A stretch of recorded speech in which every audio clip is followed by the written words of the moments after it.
Capital Brasília entra numa fase muito importante. Vamos falar sobre política, um ano que precisa de toda a atenção.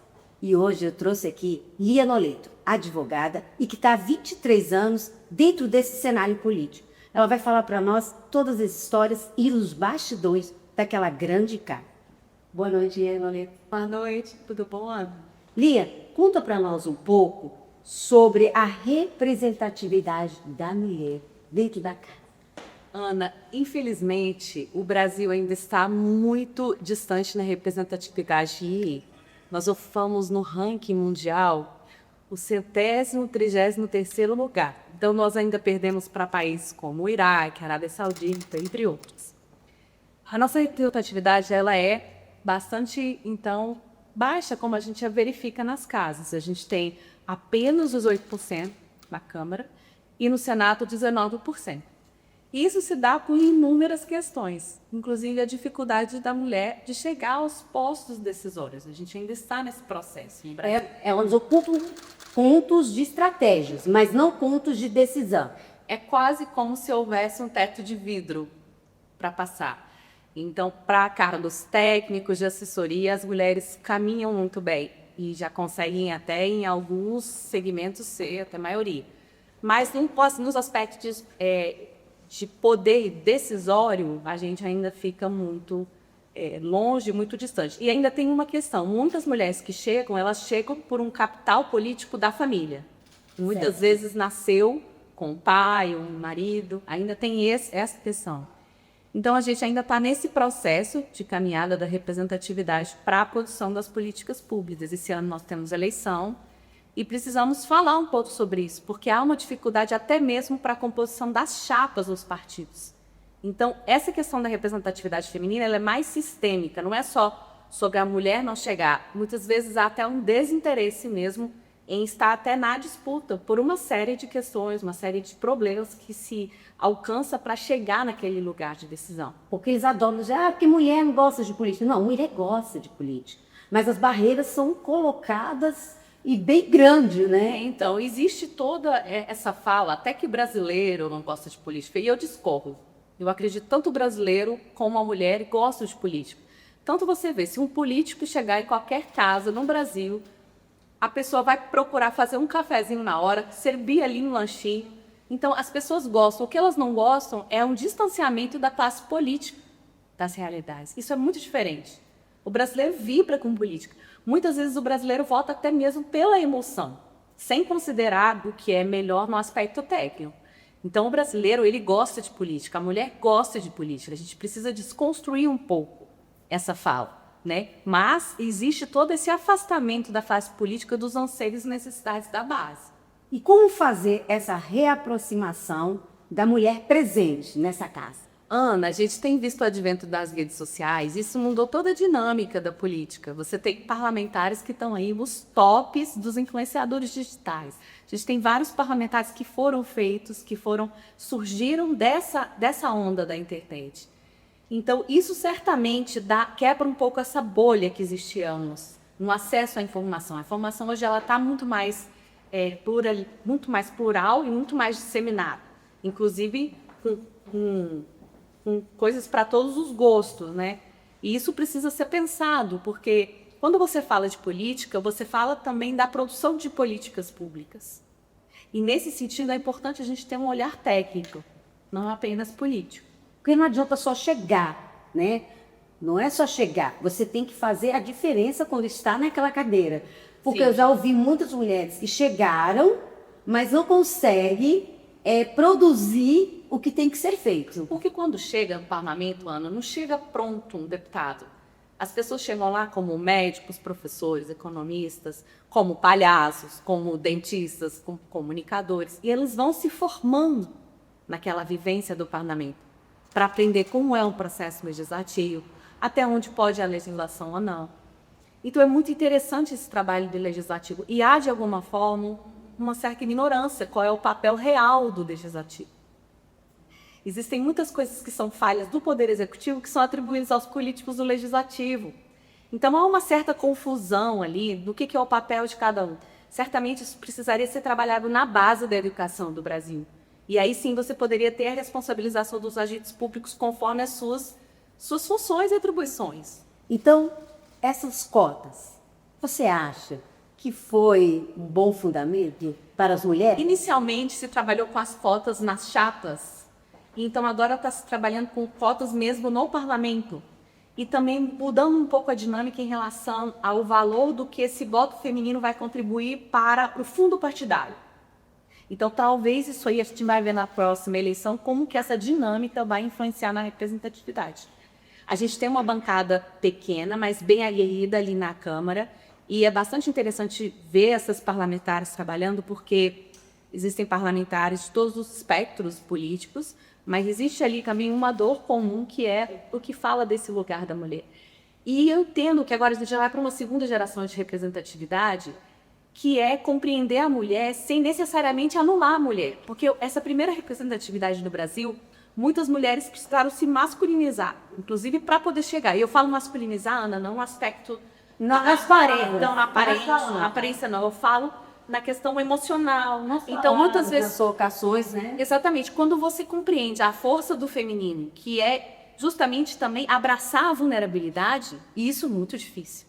Porque a gente não tem modelo sobre isso. A gente tem mulheres sobre jornada, a gente tem mulheres sobrecarregadas, né? Então, isso precisa ser falado, porque como que a gente faz uma representação sem trazer toda essa bagagem? Nós temos hoje agências reguladoras que não têm nenhuma diretora feminina, nenhuma diretora mulher.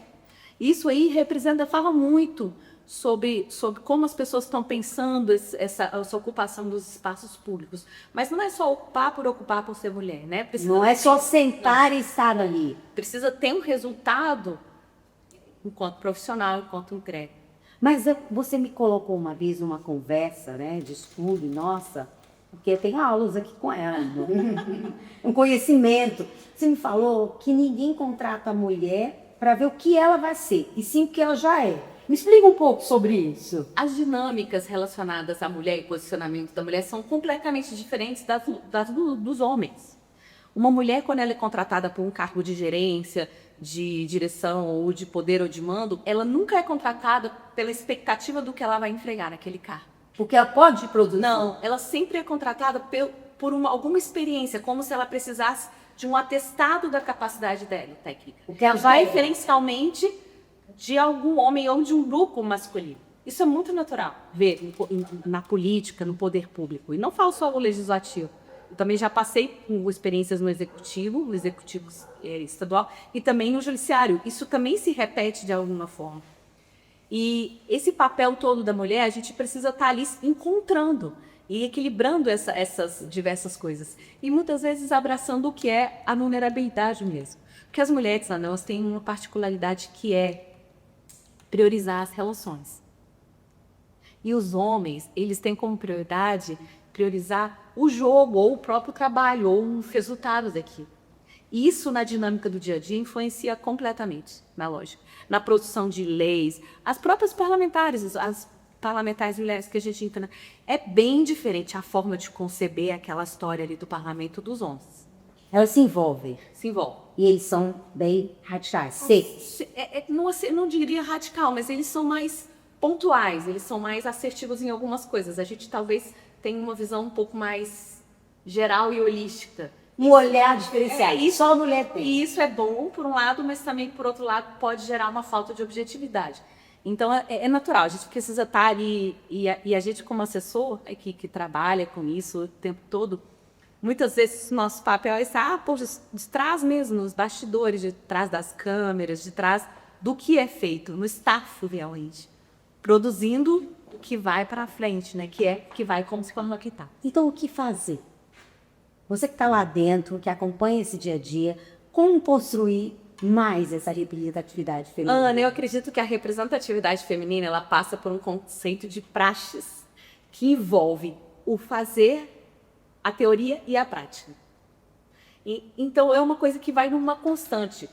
Até para você falar de questões da mulher ou de representatividade, muitas vezes quando você vai falar de direitos da mulher para um público mais leigo, que não esteja muito situado nesse âmbito de poder, as pessoas têm um pouco mais de dificuldade, não compreenderem aquilo ali, mas por terem outras necessidades em relação ao papel da mulher que ainda não estão resolvidas. Como a organização do próprio lar, a posição dela dentro da sociedade, a posição dela enquanto profissional, enquanto profissional que muitas vezes vai precisar competir sim para poder estar no cargo de mando. E a mulher, quando ela passa para competir, ela às vezes é mal interpretada. Ela passa a ser julgada. Ela é vista como, ela é ambiciosa. Não, ela só está sendo assertiva. Se fosse um homem fazendo a mesma coisa que ela está fazendo, ele não seria chamado de ambicioso. Então, há uma forma de uma certa desqualificação também dessa fala, desse lugar de fala da mulher. É o julgamento todo dia. É um julgamento toda hora. Gente. Então, a importância da mulher no conhecimento é fundamental. Mas como fazer isso? Como fazer? Eu acredito que nós precisamos justamente unir a teoria com a prática. E nós vamos fazer isso no caminhar, no dia a dia, nas pequenas falas, quando você sensibiliza. E a mulher, muitas vezes, ela precisa de um apoio. O mundo político, da forma como está, ele representa muito risco para a mulher. Risco de exposição, risco de um processo judicial. Então, talvez nós precisássemos aperfeiçoar um pouco o sistema de freios e contrapesos no nosso país, que é justamente o sistema que baliza, que calibra a atuação dos poderes. Você precisa ter ali algo que faça um certo enfrentamento. Não pode existir um poder que seja mais absoluto do que outro. Né? Eles estão ali, os três poderes, poder legislativo, executivo e judiciário, eles estão para fazer a divisão de um poder, que é um, dentro das suas atribuições e funções. Então isso é muito importante. Talvez se a gente passar a ter um pouco mais de segurança jurídica, seja o esclarecimento da forma, por exemplo, de fazer uma prestação de contas eleitoral, coisas básicas, como, por exemplo, tudo bem, sou deputado, e aí? O que eu faço? Cheguei, consegui chegar, o que eu faço? Uma capacitação. Então, nesse sentido, porque muitas vêm com bagagem, mas muitas também chegam ali ainda patinando, com muito desejo de reparação, uma vontade imensa de mudar o mundo, e esbarram ali nos processos burocráticos, nos processos dos trâmites. Quer falar uma coisa assim, Liam, me surpreende. Quando eu vou num gabinete de uma deputada e o chefe de gabinete é um homem. O porquê? É a falta de credibilidade? Não, eu acho que cada história é uma história. Você tem 513 deputados, 81 senadores. Cada um vem com uma bagagem. Isso depende muito da história, como que aquela pessoa chegou ali. Geralmente o chefe de gabinete é uma pessoa que teve uma influência naquela época. Pode ser mulher, pode ser um homem. Eu não acho que isso aí passe por isso. Talvez passe ali na base, no sentido de que as mulheres se envolvam menos nas campanhas. Porque são lugares de decisão. Exatamente. Aí eu acho que isso vem mais sistêmico. Isso não vem, já chefe de gabinete porque é uma mulher. Não. A chefia, naturalmente, ela é uma construção de um tempo. De confiança. Faz um sentido aquela pessoa estar como chefe de gabinete naquele momento. Não é uma coisa totalmente aleatória. Né? Não é uma coisa que brota um chefe de gabinete. Muito difícil, não é assim. Um chefe de gabinete, ele quer uma história com o parlamentar, com a história daquela família que está ali. Então, eu não acho que seja por conta de ser mulher ou não ser mulher. Né? Muitas vezes, talvez, o que a pessoa achou que combina mais com o mandato. Quero agradecer, Hello Leite, por mais uma conversa, por mais uma explicação, por mais um bastidor. Você que ainda tem muitos bastidores para a gente explicar como é que funciona aquela casa. E você que quer saber um pouco mais como funciona o parlamento, legislativo, executivo, não perca. Aqui vai ter muitas dicas. Obrigada por essa oportunidade. Estamos aí.